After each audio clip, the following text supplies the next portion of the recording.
Siguro tansya ko nasa 40% ng mga kababayan nating Pilipino nakakaramdam ng pananakit ng tagiliran na tumatagos sa kanilang likuran, no? Ito yung madalas na nagiging sakit natin. Syempre, mahilig kasi tayo sa mga unhealthy foods, sa mga fast food, sa mga junk food, sa mga ihaw-ihaw na yan, sa mga chichirya, no? Soft drinks. Kahit ako minsan konsumo din ako niyan, pero syempre dapat disiplina, tapos meron kang pangontra.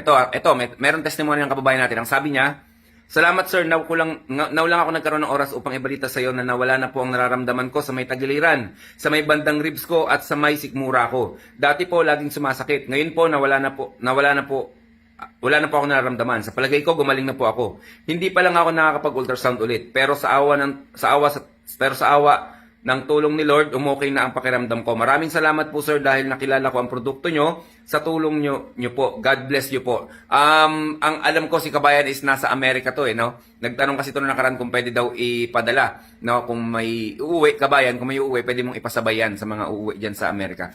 Anyway, so mga kababayan, sa mga unhealthy foods na pumapasok sa katawan natin, toxins, mga chemicals, kailangan talaga natin ng Lunas, number 1. Kailangan mong ilabas yan. And then, kailangan mo rin ng Alka-Life para pang suporta sa mga nerves natin. Yun lang mga kababayan. Stay healthy. Ako si Chance at ako magsasakang gala.